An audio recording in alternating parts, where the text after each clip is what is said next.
Sejam todos bem-vindos na EBD da Glória, nesta manhã, nesse primeiro domingo, de outubro, mês da Reforma Protestante. Sejam todos bem-vindos, você que nos assiste nesse momento ou em outro momento, que Deus também esteja abençoando a sua vida e, quando puder, esteja aqui presente conosco na EBD da Glória.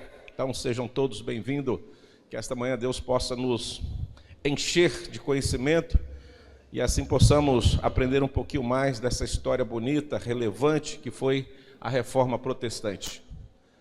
Vamos lá? Vamos lá, igreja, todos de pé, por favor. Vamos? Tem alguém desanimado aí hoje? Não? Imagine você ser perseguido. Imagine você estar dentro de um calabouço, escondido num castelo úmido, frio, e você sabendo que lá fora os seus algozes te esperam, não para te abraçar, mas para te destruir.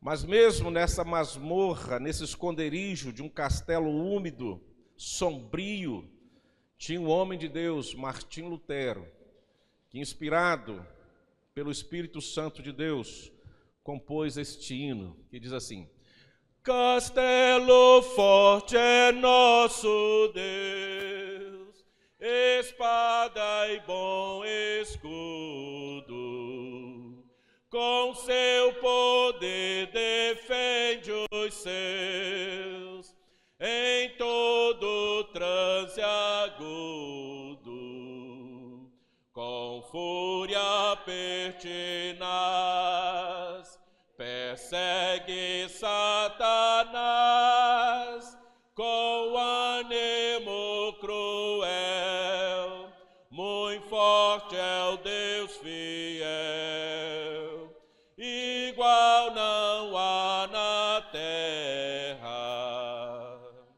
a força do homem nada faz, sozinho está perdido, mas nosso Deus socorro traz em seu Filho escolhido. Sabei quem é Jesus, o que venceu na cruz, Senhor dos altos céus, e sendo o próprio Deus, triunfa na batalha. Se nos quisessem devorar, demônios não contados, não nos iriam derrotar, nem ver-nos assustados. O príncipe do mal, com seu plano infernal, já condenado está, vencido cairá, por uma só palavra de Deus o verbo ficará, sabemos com certeza, e nada nos assustará, com Cristo por defesa. Se temos de perder famílias, bens, prazer, se tudo se acabar e a morte enfim chegar, com ele reinaremos. Amém? Poder sentar. Se nos quisessem devorar, demônios não contados não nos iriam derrotar, nem ver-nos assustados. Olha só, irmãos, Agora olha essa última parte. O príncipe do mal, com seu plano infernal, diz Lutero, e eu creio, já condenado está, vencido cairá por uma só palavra. Se eu tenho uma crítica, longe de fazer crítica a Lutero, eu só mudaria aqui que vencido cairá, não, ele já está vencido, e foi vencido e continuará vencido, ele não vai cair, ele já caiu, por uma só palavra, né? O tetelestai, está consumado, e no terceiro dia Jesus ressuscitou, né? E essa última estrofe, né? De Deus o verbo ficará, Jesus, sabemos com certeza. Aí vem algo que nós precisamos ter no nosso coração, irmãos, e nada nos assustará com Cristo por defesa. Aí vem um desafio muito grande, que é um testemunho de fé. Não sei se nós estamos preparados para isso. Quando Lutero fecha esse cântico dizendo assim: se temos de perder família, bens, prazer, se tudo se acabar e a morte enfim chegar, quem crê diga, com ele reinaremos. Estamos preparados, irmãos? Certinho? Glória a Deus por isso. Você acabou de cantar uma relíquia de mais de 500 anos. Esse hino foi composto por Lutero, naquele momento da perseguição, após ele anunciar ali a reforma protestante em 1517, no século XVI. Essa música, essa letra é uma relíquia, mas cada vez mais atual, e cada século que passa, cada ano que passa, ela se torna mais verdadeira na história da humanidade. E quando ele coloca, né, Castelo Forte, não é porque ele estava na masmorra de um castelo ali, protegido, escondido dos seus algozes, que ele está dizendo que aquele castelo era o forte. Ele está falando Cristo, ele está falando o Verbo encarnado. Ele é o nosso castelo, ele é a nossa fortaleza. Amém? Por isso, nesta manhã, nós vamos iniciar, né, falando da reforma protestante, irmãos, e nós vamos trazer alguns temas, né, de uma forma bem sucinta, bem tranquila, para que todos possam entender e compreender e caminhar. Então, no mês de outubro, esse mês vai nos convidar a uma lembrança da reforma protestante, como eu já falei, em 1517, século XVI. Ali naquele momento da história, Deus levantou um homem, né, conhecido como Martim Lutero. Para nós, presbiterianos, levantou João Calvino para resgatar a pureza do Evangelho, para trazer a igreja, o povo de Deus, de volta ao Evangelho. Então a reforma não foi apenas um movimento histórico, como muitos apresentam, mas para nós, uma redescoberta das verdades centrais da fé cristã. E estas verdades centrais da fé cristã, irmãos, nós cremos que transformam vidas, que transformaram vidas e que continua transformando vidas até hoje. É um mistério. Irmãos, por si só, se nós pensarmos um pouquinho na história do Evangelho, tantas perseguições ao instrumento principal do Evangelho, que é a palavra de Deus, tantas perseguições aos instrumentos secundários que Deus usa, que é o próprio homem, que Deus levanta para pregar a palavra, ensinar a palavra, tantas perseguições à instituição que Deus permitiu que acontecesse, né? Que a igreja primitiva começou esse momento de congregarmos juntos, que nós conhecemos como igreja, e que com o tempo se transformou em placas denominacionais, mas que representa o corpo de Cristo. A própria reforma diz que a igreja é o corpo de Cristo, os reformadores. Tantas perseguições ao Evangelho, mas o Evangelho ainda continua, a igreja ainda continua, apesar de nós. Só esses detalhes já poderiam nos levar a uma consciência de uma verdade inabalável, incontestável, que Deus existe.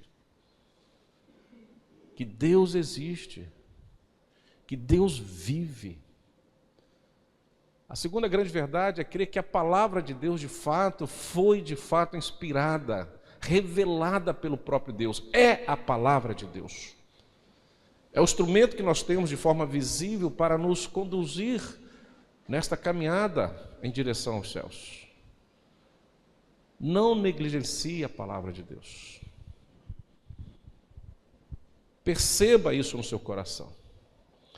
Não deixe essa palavra extraviar do seu coração.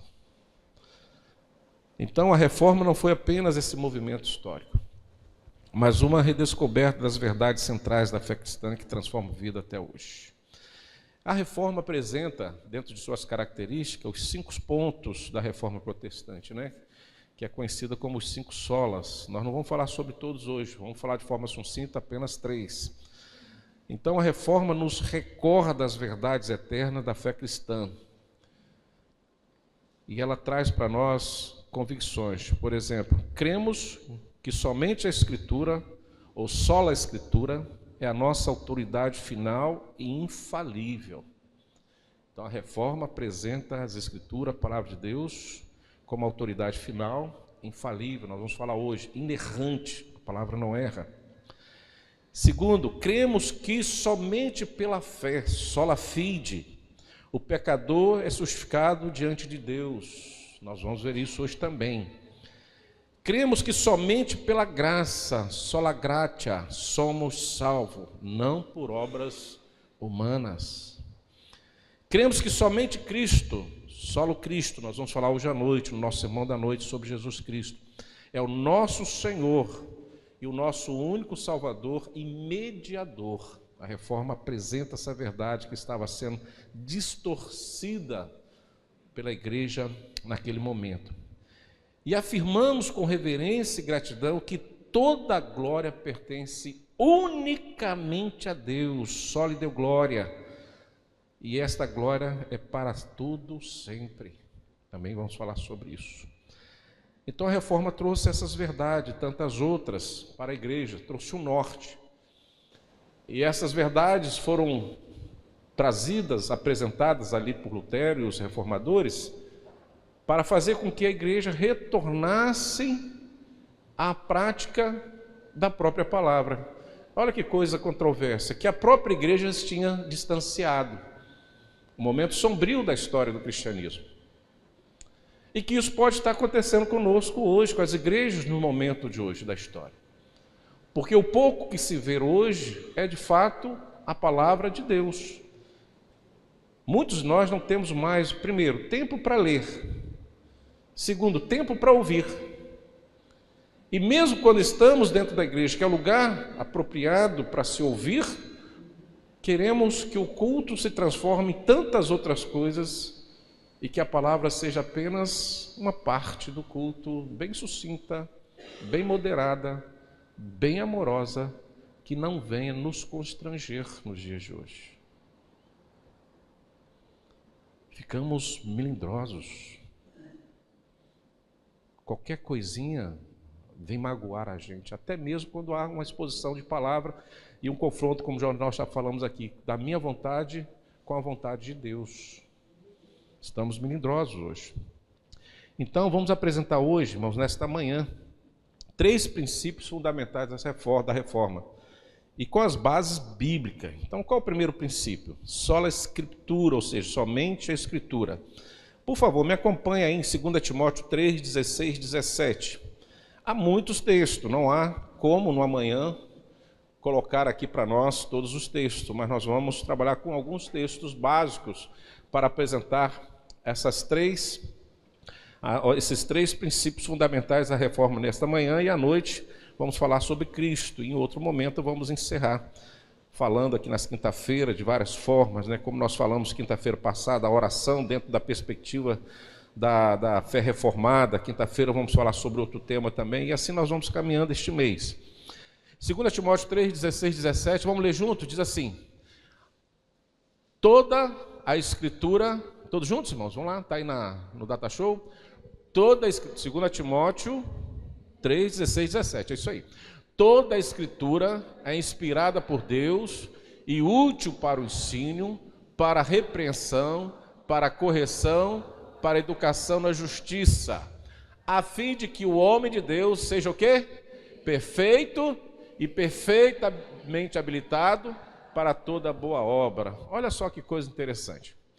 Quando nós olhamos para essa definição de Paulo, direcionada a esse jovem pastor, né, Timóteo, e ele vai falar das Escrituras, me faz lembrar uma particularidade. Quando meditando nisso, eu lembrei disso. Por exemplo, Vamos pensar no corpo humano com uma certa enfermidade. Toda a humanidade, né? Com as enfermidades particulares, peculiares de todos nós. Um tipo de medicação, apenas um tipo de medicação, não é eficiente para todas as doenças. Vocês concordam com isso? Há um remédio para todas as doenças? Quem dera, né? Pensou um remédio do câncer, do AVC, das doenças cardíacas, renal, aí vai por tantas outras coisas. Apenas um remédio. Toma esse, está resolvido os seus problemas. Né? Só uma, né? Pá, curava tudo. É o sonho de todos nós. Mas não é assim. Cada enfermidade, cada particularidade, está lá os cientistas, né, trabalhando, tentando medicação para combater uma enfermidade específica. Então, você tem cada enfermidade uma gama de remédios, de tratamento e procedimentos. Então, aquele remédio que é bom para uma doença não é bom para outra, e às vezes até um ajuda um e prejudica o outro, e assim vai. Não há um consenso nas medicações, mas precisamos tomar. É necessário que tomemos. Agora, quando nós olhamos para as Escrituras, olha como Paulo apresenta. Toda a Escritura é inspirada por Deus, esse detalhe é importante, você não pode esquecer. Aí começa, para que ela serve? Para ensino, repreensão, correção, instrução, justiça. E o resultado deste remédio santo, que é a Escritura, vai fazer com que o homem seja perfeitamente habilitado para todas as coisas, para toda boa obra. E quando olhamos boa obra aqui, irmãos, não é você sair daqui simplesmente e oferecer ali uma cesta básica para alguém. Isso é também. Mas toda boa obra que está também em nossas mãos em relação ao reino de Deus. O seu dom, o seu talento. São boas obras em nós.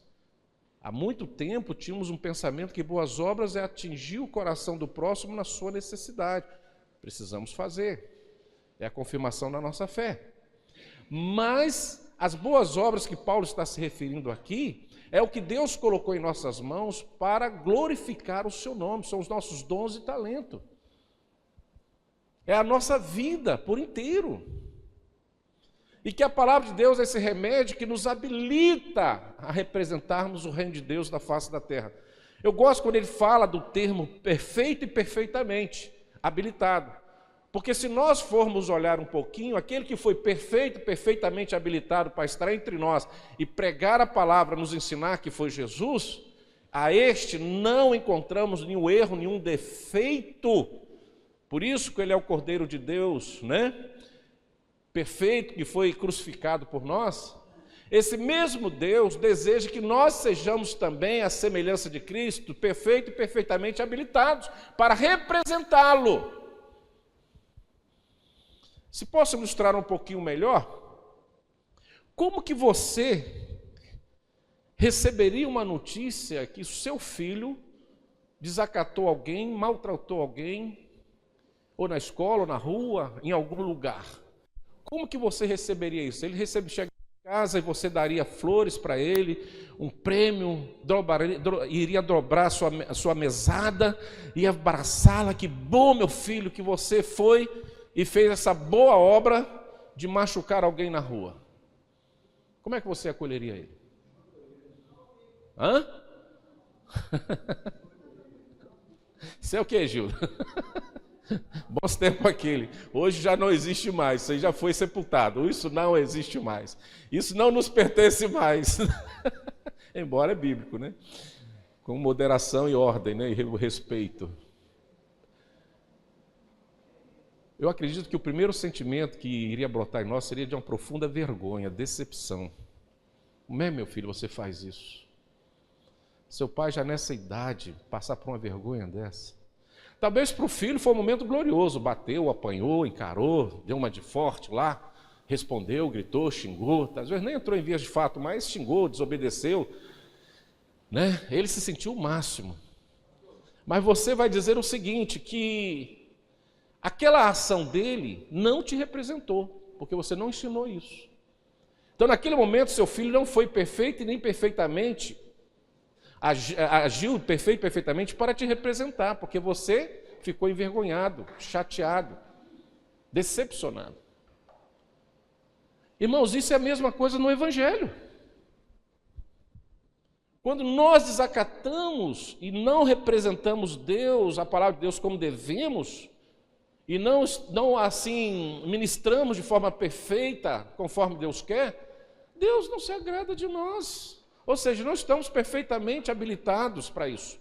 Ou seja, a palavra de Deus não penetrou em nós, não nos fez sangrar, a ponto de perceber que foi lá no íntimo nosso, e agora, diante de toda e qualquer circunstância, nós vivemos a palavra de Deus, esse remédio, para que sejamos de fato perfeitamente habilitados para toda boa obra, em nome de Jesus, para que o nome do Senhor Jesus não seja assim envergonhado entre nós. Fala, Gil. Eu acho que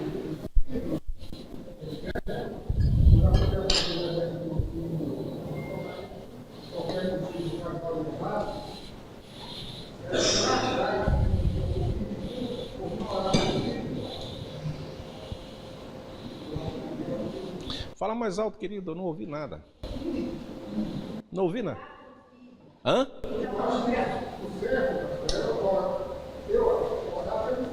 Sim.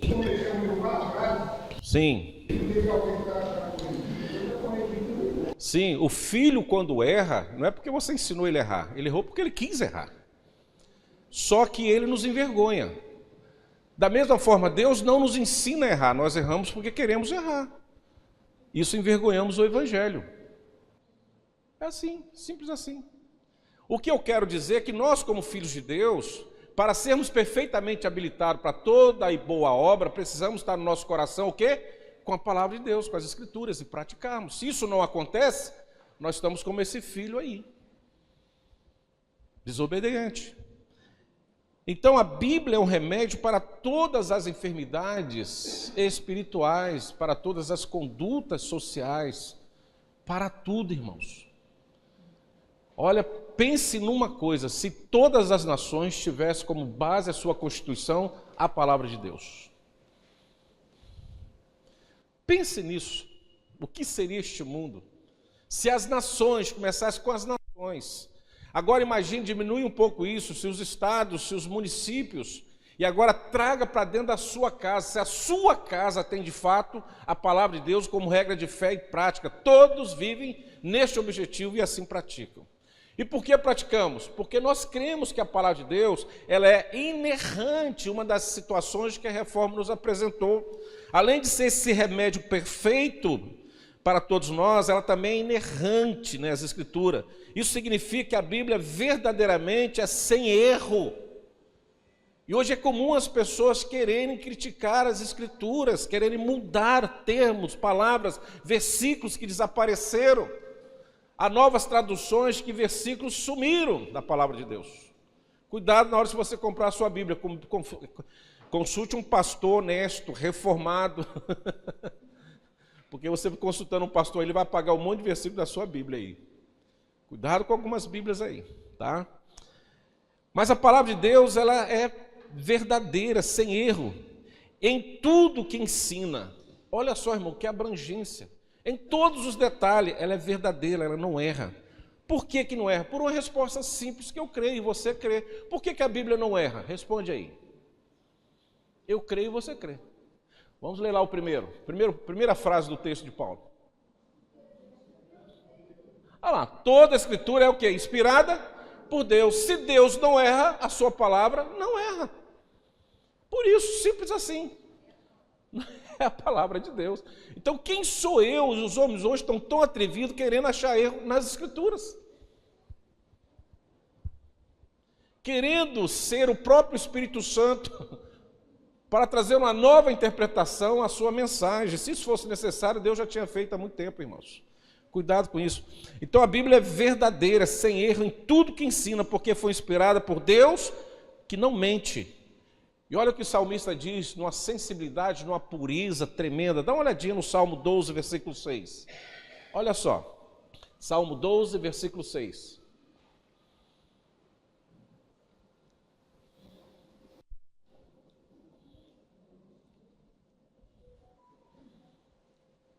Salmo 12, versículo 6. Vamos juntos? As palavras do Senhor, veja bem, o salmista está direcionando. As palavras de quem? São palavras o quê? Puras. Prata refinada em cadinho de barro. Depurado o quê? 7 vezes. A palavra do Senhor são puras, irmãos, como prata refinada. Pureza total, 100%. Se você quer ver o que a Bíblia fala de si mesmo, aproveita o dia de hoje, lê o Salmo 119. Pastor, é muito grande. Eu sei que você ia falar isso. Eu não tenho tempo para ler 170 e quantos versículos? Curiosidade bíblica, 170 e alguns aí, se eu não me engano. Eu não tenho tempo para isso. Então eu me contento em você ler o Salmo 19, que é o resumo do Salmo 119. Você dá uma lidinha lá, você vai ver o que a palavra de Deus fala de si mesmo. Mas eu me atento para esta perfeição do salmista, quando diz: a palavra do Senhor são puras. Você está diante de uma palavra pura porque aquele que revelou esta palavra é puro. Não é isso? Quantos versículos? 176, né? Errei só por 6. Falei por 3, você errou por 3, eu errei por 6, que eu falei que era mais de 170, não sabia, 76, sabia, mas só esqueci. 176 versículos, você em 20 minutos lê isso facilmente, dá uma lidinha e depois lê o Salmo 119. Então a reforma protestante reafirmou essa verdade: a Bíblia é a única regra infalível de fé e prática. Quando a igreja se afasta dela, cai em erro. Essa é a verdade que nós estamos vivendo. E que para acontecer a reforma, a igreja vivia. A igreja se afastou das Escrituras. Então, Deus usou o homem para que a igreja pudesse voltar. Só que a igreja não voltou, criou uma cisão. Que a primeira ideia de Lutero não era dividir, era trazer de volta. Mas a volta é sempre complicada, né, irmãos? Toda volta é complicada. Eu tenho isso para viagem, a Suzy sabe disso, né? Eu gosto de ir, para voltar eu não gosto, não sei porquê. Se eu pudesse, eu ia reto, não parava nunca mais. Mas a volta sempre é complicada. Lembra lá a volta do filho pródigo, como foi difícil. Voltar às origens é complicada. Por isso que a nossa caminhada em relação ao pecado é complexo, porque nós temos que voltar à santidade, de onde não deveríamos ter saído. E muitas vezes negar e rejeitar pecados é difícil para nós. Cria-se uma mania, uma prática, uma rotina, uma liturgia. E para você rejeitar isso de uma hora para outra é difícil. Então a ideia da reforma não era dividir, por isso que era reforma protestante. Só que acontece uma cisão. Aí cria-se o protestantismo, cria-se a fé reformada, porque a igreja não voltou na época às práticas cristãs. Quando a igreja se afasta dela, cai em erro. Olha só que coisa interessante. Deus tem tanto compromisso com a sua palavra, e os irmãos devem lembrar daquele momento que Moisés já era morto, né? E Deus levantou quem para ficar no lugar dele? Josué. E logo no primeiro capítulo você vai ver o próprio Deus conversando com Josué. E a preocupação, se eu posso usar essa palavra, para nós entendermos de Deus, em relação àquele novo governo do seu povo através de Josué, que o próprio Deus levantou, o próprio Deus vai lá e diz a Josué: está aqui as Escrituras. Lembra dos ensinamentos de Moisés, do meu servo Moisés. Está aqui a lei. Está aqui as minhas palavras. E o que Deus fala para Josué? Não se aparte nem para a direita nem para a esquerda. Não se aparte dela, para que você seja bem-sucedido em todas as suas demandas. 1:7. Para que aonde você pisar a sola do seu pé, seja o quê? Abençoada. Deus não mente, irmãos. Então ele dá aí a referência, ele dá o caminho. O próprio Deus vem a Josué e fala da sua própria palavra. Então Deus tem um compromisso com a sua palavra. Não menospreze a palavra de Deus, porque Deus tem compromisso com a sua palavra. E nós precisamos ter este compromisso também com a palavra de Deus. Pensa essa cena, irmãos. Josué já tinha dado prova cabal de que era um homem fiel, zeloso para as coisas de Deus, mas mesmo assim o próprio Deus vem e frisar no seu coração: olha, eu estou te falando, eu estou te avisando, não se afaste dessa palavra. Muitas pessoas gostam muito da oração, e eu gosto muito também, porque oração é muito fácil você fazer, em todo lugar você ora, mas muitas vezes a prática da palavra nós não fazemos com a mesma intensidade que oramos. E aí há o quê? Aquele cabo de guerra, né?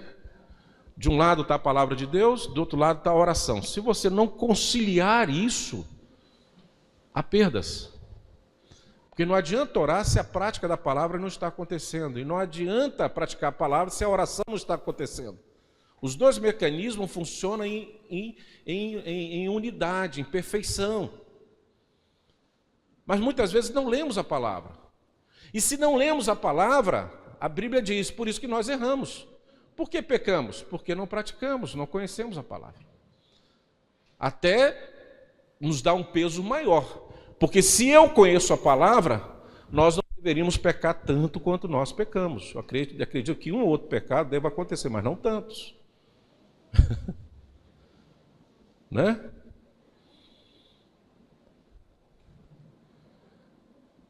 Nós tínhamos que pecar mais no varejo e não no atacado, né? Não é isso? Ou não?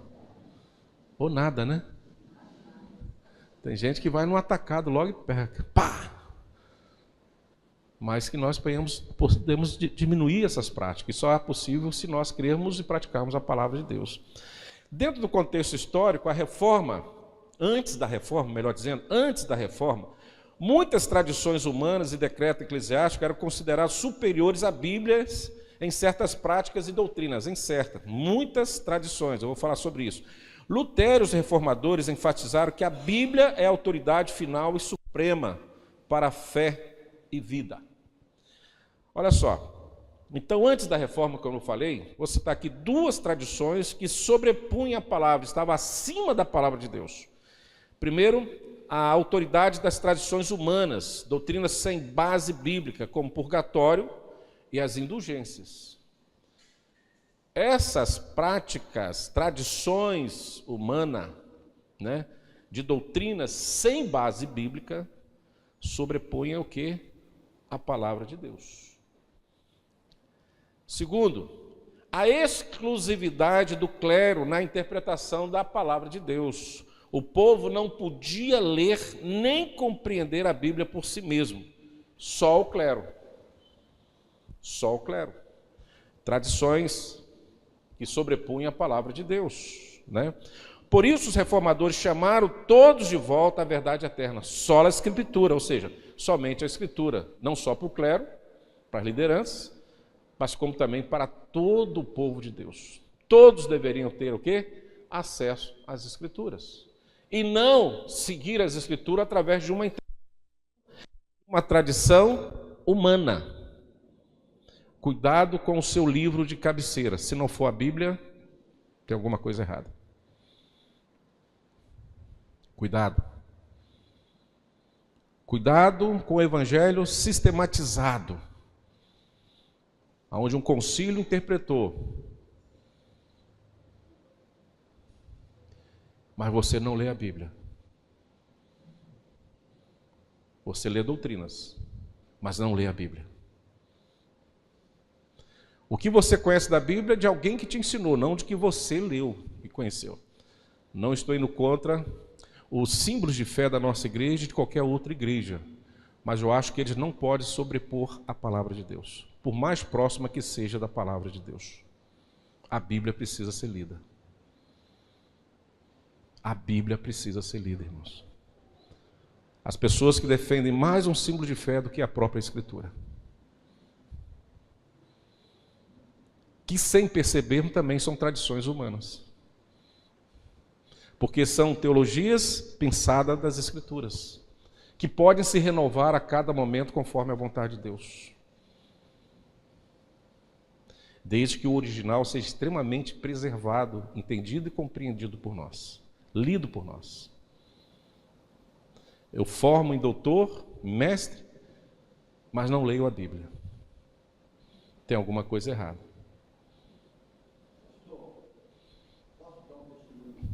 Se for rápido, sim. Eu nasci em criado na igreja presbiteriana. Meu avô era coronel da Marinha. Ele não saía de casa sem primeiro fazer o coronel. Isso. Eu, graças a Deus,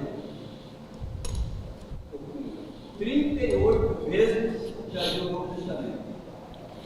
9 vezes li o Antigo Testamento. E eu trabalho até hoje.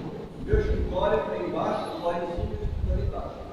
Eu fico 2 horas de manhã no escritório, 2 horas na parte da tarde no escritório, e o restante dessas horas, no mínimo 2 horas dentro da Bíblia. Lendo a Bíblia. Lendo a Bíblia, conhecendo a Bíblia e praticando a Bíblia. Ler e praticar. O Antigo Testamento, 8 vezes. Isso. E o Novo Testamento, 38 vezes. Então, irmãos, a Bíblia... Para trabalhar, por que não, Padre? Tem que ler a Bíblia. O próprio Lutero tinha uma liturgia de vida assim. Ele levantava cedo, orava por 2 horas, tinha uma comunhão com Deus. Se a sua agenda estava muito cheia, ele acordava mais cedo ainda e orava 4 horas. Ele jamais diminuía a sua agenda com Deus em relação a uma agenda de um compromisso da sua vida secular, material, até mesmo em prol da própria igreja da época, né, dos projetos. Coma, ela é doce como mel. Não é isso? Mas o grande sentido de ler a palavra só tem sentido, irmão, se praticarmos. Existem algumas que já até morreram, não sei se tem outras. Por exemplo, eu soube, não sei se é verdade, não sei se está na sua biografia, de 2 homens extremamente cultos na nossa história, na história do Brasil, principalmente na questão vamos dizer assim, do entretenimento, que é o Chico Anísio e o Jô Soares. Eles liam a Bíblia muitas vezes. Muito. Conheciam a Bíblia como ninguém. Então a Bíblia é um livro comum para quem que não crê.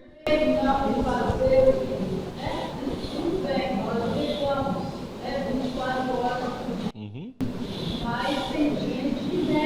Sim. A Bíblia, ela é um livro que faz diferença para quem crê. Quem não crê é um livro comum. A letra mata e o Espírito vivifica. Então a gente precisa compreender essa dimensão. Ler, bênção, mas a praticar. Lembra o que Paulo falou a Timóteo?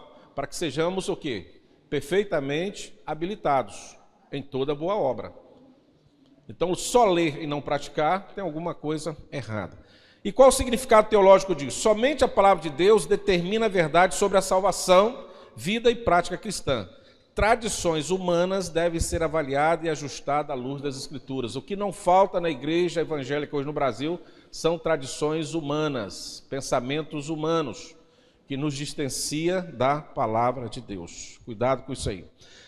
Qual a aplicação prática que nós temos para as Escrituras? Devemos ler, estudar e meditar na Bíblia diariamente. Ler, estudar e meditar na Bíblia diariamente. Toda decisão de fé ou prática deve concordar com a palavra de Deus, irmãos.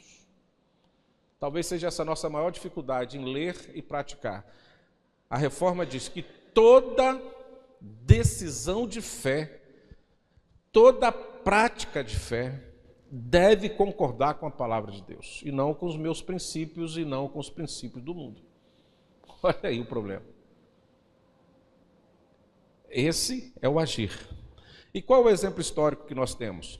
Lutero, ao estudar Romanos 1,17, percebeu que a fé justifica o homem diante de Deus, não os rituais ou indulgências humanas. Por isso que ele vai contra a tradição, quando ele percebe nas Escrituras e pela Escritura que aqueles rituais, aquele comportamento, aquelas práticas feriam as Escrituras de Deus, a palavra de Deus. Então ele percebeu que a fé justifica o homem diante de Deus, não os rituais e indulgências humanas. Cuidado. Então, sua tradução da Bíblia, quando ele traduz a Bíblia para o alemão, permitiu que todos pudessem ter acesso direto às Escrituras, coisas que o homem não tinha naquela época. Cuidado com algumas modas dentro da igreja, irmãos, com algumas tradições. Né? Há muito tempo atrás, Muito tempo. Na época do Transcol, acho que eu era garoto ainda. Tem muito tempo que eu nem lembro a fase, mas eu ainda pegava muito buzu por aí. Não tinha Transcol não, com certeza.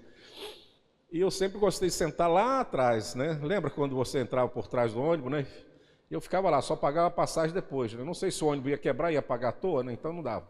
Então eu esperava chegar no objetivo para depois pagar. E ficava lá. E aí sentou duas jovenzinhas na frente, o banco, tá? E começaram a conversar sobre igreja, sobre campanha de oração. Eu não lembro o tempo, acho que eram 7 dias de oração, alguma coisa assim. E uma falou assim, ai, eu estou tão triste. E a outra, mas por que, irmã, você está triste? Porque na campanha de oração dos 7 dias, ontem eu tive a dificuldade, não consegui ir na igreja, eu quebrei a corrente. E agora, o que eu vou fazer? Aí eu tenho, não, mas espera a próxima você vai, em nome de Jesus você vai conseguir e tal. E naquela época eu fiquei pensando assim, poxa, será que um dia justificado diante de Deus que eu não pude ir na igreja para orar, os outros 6 dias não valeu a pena de nada? Tradição. Houve tradições na nossa igreja que orar no monte era o melhor lugar para se orar. Eu já falei aqui, eu acho semana passada, não sei, né? Da igreja de Garrido, que eu pastoreei lá. A igreja é no monte. Aí um dia lá chegam uns jovens tão animados, pastor, vamos orar no monte? Eu falei assim, ué, já estou orando. Eu já estou aqui. Era um montezinho com 100 metros acima do lado que eles iam lá. Eu falei, a gente pode ir lá para passear, tirar onda e tal, e orar também.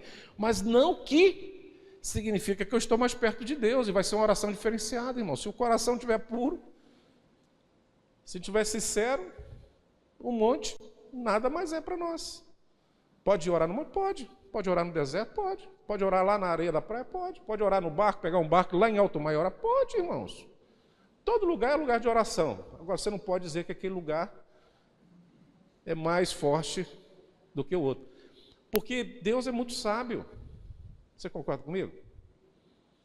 Concorda ou não concorda? Que Deus é sábio? Sim? Veja bem, se você chega num ponto da sua vida que você não consegue mais subir o monte, a sua oração acabou? Veja bem, se alguém falasse que só a oração no alto mar resolvia os problemas. Imagine quem não tem barco para ir. E aí? Irmãos, em nome de Jesus, cuidado com as tradições. Cuidado com as tradições, nos amarram, porque a gente não lê as Escrituras. A gente precisa confiar em Deus. Lembra-se de Jonas. Ele só orou, veja bem, ele só orou no ventre de um peixe porque houve uma desobediência da palavra de Deus. Porque senão jamais ele teria orado no fundo do peixe, no ventre de um peixe, no fundo do mar. Sim ou não? Por que ele foi para o ventre do peixe? Qual foi a palavra de Deus? Vai a Nínive. O que ele disse para Deus? Legal. Deus deixou. Você vai fazer uma oração no fundo do peixe. Lá no fundo, no ventre do peixe, no fundo do mar. Agora imagine o pastor Ariel chega aqui e fala assim, a oração poderosa é aquela lá no fundo, depois de 3 dias, no fundo do mar, no ventre de um peixe.